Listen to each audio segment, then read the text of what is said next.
Now, most people have been celebrating this holiday in America called Columbus Day. And Columbus was famous for discovering America, even though there was already people here. Before Columbus, according to the historians, everyone thought that the world was flat. And Columbus said, no, no, no, I'm going to continue going all the way to that point, and I'm going to get to another piece of land, and I'm not going to fall off the edge. And then when he continued and he got to another land, everyone says, wow, look, Ashrecha, Columbus. The world is not flat. This is just a few hundred years ago. Unfortunately, that entire story is completely false. And the reason why is because Am Yisrael has known that the world is not flat. As a matter of fact, Am Yisrael has known that the globe is a sphere, exactly as we know it today, already from Mount Sinai. And all of this is in the Torah. This first example is in the Gemara, which is a critical part of our oral Torah. We have two Torahs. We have the written Torah, which is the 5 books of Moses, and then the prophets. And then we have the oral Torah. The oral Torah explains what the written Torah actually says. And most people that don't want to believe in Judaism, whether it's because they're Jews and they don't want to keep mitzvot, or they're Christians and they're saying that some other guy came and saved everyone and now you don't have to do anything. All types of nonsense that people create in their mind. But everyone has a problem with this oral Torah. Even though Hashem said that He gave us the oral Torah in Mount Sinai also. But people say, no, but rabbis mentioned their names in the oral Torah. These rabbis weren't alive during Mount Sinai. Yes, but the information in the oral Torah must be divine. And B'ezrat Hashem today we're going to prove that, because the information they had couldn't have been information possessed by a man. The first one being proof that the globe, that the earth is a sphere. In the Mishnah in Masechet Avodah Zarah, page 41. It says that there's all types of Avodah Zarah, there's all types of idol worship, and you're not allowed to benefit in anything that was ever worshipped. Even if it was worshipped for a day, you're not allowed to benefit from it. So the Gemara asks, okay, what about if it was a picture? I says, okay, what kind of picture? What if it was a picture of a man? I said, well, if it's a picture of a man holding a bird or holding a ball, you're not allowed to take it. It's like, okay, why the ball? Why the, what does it matter what he's holding? The Gemara says that if this man in the picture is holding a ball, then he's representing as if he's a king controlling the entire world. And they're saying, well, why does it represent him controlling the entire world? They say because the ball is a representation of Earth, the planet we live in, and Earth is round. Just like the ball is a sphere, so is the world that we live in. This Gemara was written nearly 2,000 years ago. The Mishnah itself about 2,500 years ago. Columbus, many, many years later, about 2,000 years later, he did not discover that the world was round. Am Yisrael has already known.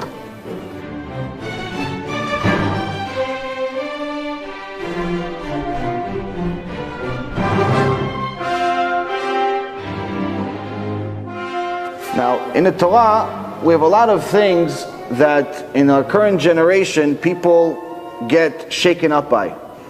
For example, when I tell people that if a Jew that does not keep Shabbat, according to the Halakha, according to the Rambam, he says that a Jew that doesn't keep Shabbat is considered a goy, is considered a Gentile.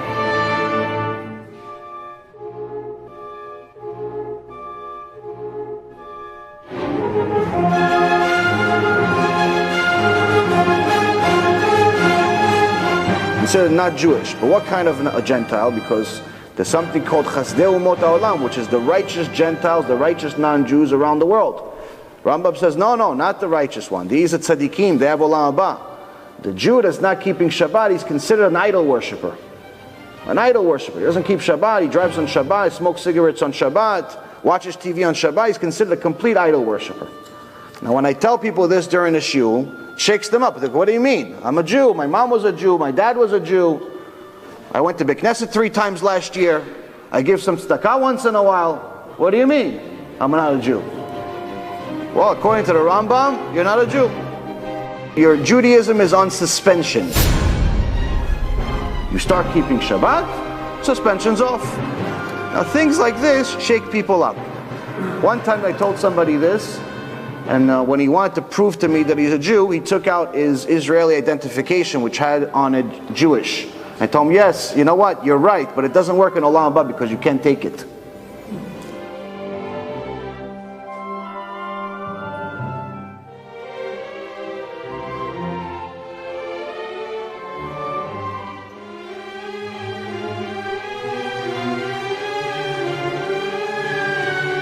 What proof is there that the Torah is really from God? What proof is there? So now Hashem tells us in the Torah, there's certain types of food that you are not allowed to eat. If it's a fish, if you want to eat seafood, it has to have 2 signs. It has to have fins and it has to have scales. This is directly in the Torah. This is in the 5 books of Moses.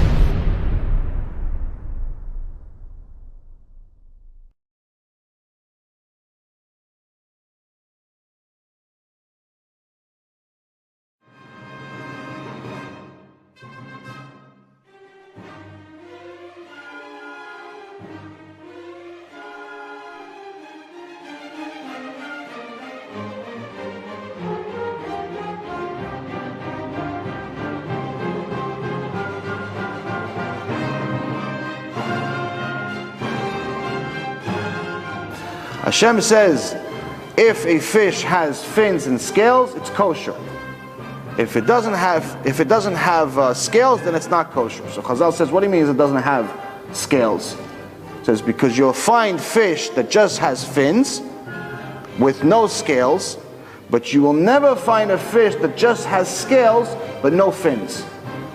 Which means that this information cannot come from mankind. Why? Because in order to, if you're going to write this in a book, and you want everyone to follow this book, then that means that you're not going to put something that could easily be proven wrong. If somebody goes to the beach and fishes a fish, and they find a fish with just scales, you have yourself a mistake in the Torah, chas v'shalom. If there's one mistake in the Torah, the entire book is cancelled. There's no more Judaism. You no longer have to fast on Yom Kippur. You no longer have to keep Shabbat. There cannot be a mistake in the Torah. Why? Because it's divine. Divine means it's from God. God does not make mistakes. So now you have a situation where whoever said this, that every fish that has scales must have fins, must have known every single fish that will ever exist. There's over 2 million species that we know of on earth. There's over 40,000 different types of fish that we know of. That means that whoever said this 3,300 years ago had to have known everything that not only existed back then, but would ever exist, including mutations. And until this day, no one has ever found a fish with just scales, but no fins. You have many fish, like sharks, dolphins, and so on, that just have fins.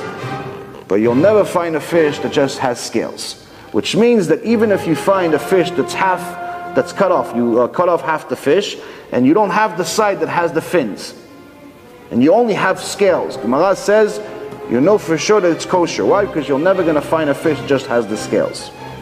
So this is just one simple proof that's in the 5 books of Moses that Be'ezrat Hashem, all of us read every single year, Parashat Shavua. You should find this in the 5 books of Moses.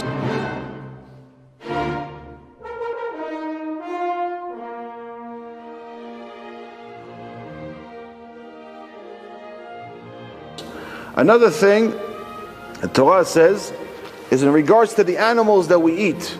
Hashem is a big makpid. He's very, very stringent in regards to what we eat.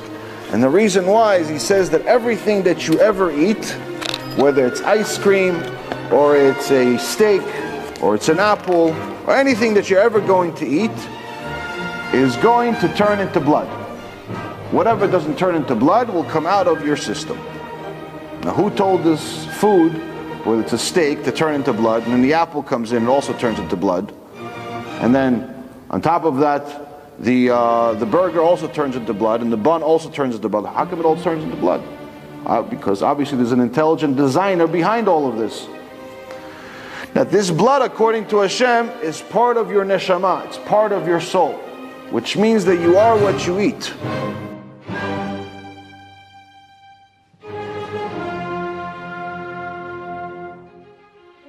If you eat something impure, you become impure. But what does it mean impure? Does it mean you're a bad person? No, not necessarily. It means that if you try to learn Torah, it becomes nearly impossible. Because the Torah is the only thing that's truly spiritual in the world, and it's complete purity. Which means that if you go to a shiur Torah, and you eat non-kosher food, you're going to be like me when I was first starting to do tshuva. I go to a shiur, I'm completely 100% awake. 5.5 minutes into the shiur, I fall asleep. Why? Because the purity was too much for my neshama to take. So it takes some training and obviously takes some kosher food.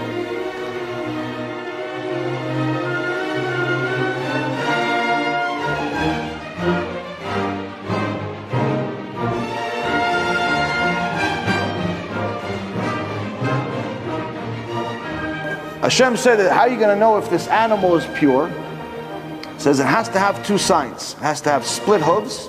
It has to chew its cud, redigest its food.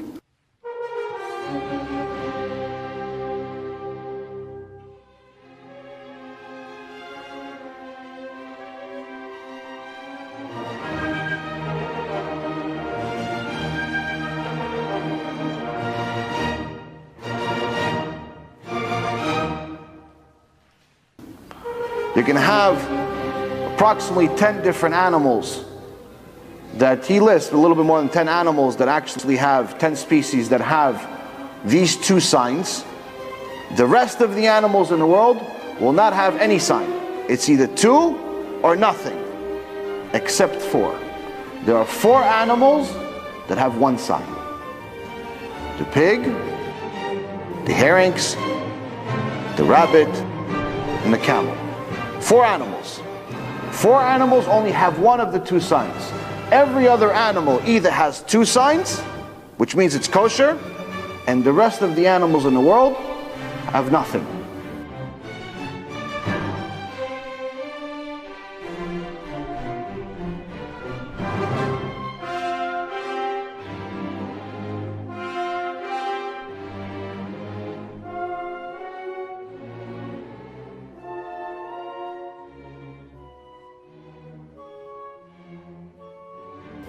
What does this mean?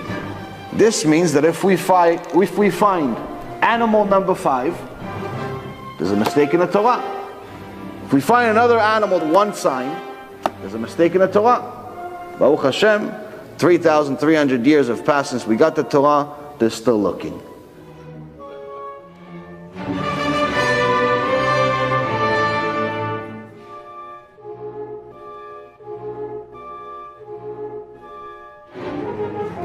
Another interesting thing that Hashem said about the animals, about kosher animals, that we didn't talk about in the last shiur, is that He wanted us to identify the kosher animal from the outside because that's easy for us to know, easier for us to identify. But there's also internal signs inside the animals. Now, according to Judaism, in order for an animal to be allowed for us, to be permitted for us to eat them, they have to be slaughtered in a kosher way. And slaughtered in a kosher way means that the animal cannot suffer, even for 1 second. Now if you look at a slaughter from the outside and you're not familiar with slaughtering, slaughtering looks really horrendous. It doesn't look like it's not painful, but there's actually scientific proof that it's not painful. All of the non-kosher animals, including mankind, have all of the blood at some point travels from the heart to the brain. Now someone is considered alive as long as there's blood going to the brain. As soon as the blood stops going to the brain, you're considered dead. It's not if the blood stops going to the heart. That's just a heart attack and B'ezrat Hashem somebody gets back. But as soon as there's no longer any more blood going to the brain, you're considered clinically dead. So now, as soon as we disconnect the blood from the brain of the animal's officially dead. Meaning that it's no longer functioning, it dies within a matter of less than a second. Now all of the animals have two veins that connect to the brain. On the bottom of their neck and on the top of their neck. Which means that regardless of, let's say for example, if this is the head of a horse, that means that there will be a vein on the bottom and a vein on the top. Even if we cut the vein, if we slaughter it on the bottom, there's still going to be blood coming from the top. Which means that until all the blood comes out of the bottom, he's still going to be alive and he's still going to suffer. He's going to feel the pain because he's still alive. There's still blood going to the brain from the top. So this means that there's no clean way to slaughter a horse or a camel or so on. But if you look at the kosher animals, if you look at the cow, you look at the lamb, you look at the ones that we're allowed to eat, the deer, there's only a few animals. There's a very unique thing about their creation. They also have two veins. But right before they get to the brain, both of the veins connect and become a single vein. Which means that when the rabbi slaughters the animal, he's only cutting one vein, and by the time the remaining blood goes from the end of the vein, from where you cut, to the brain, the animal is already dead. Which means that scientifically, it has never felt pain. If the animal feels pain, it's no longer kosher. So again, this is something that we wouldn't have known 3,300 years ago, unless God told us. And Hashem is telling us that if we have this kosher food, then we can learn His Torah, then we can connect to Him.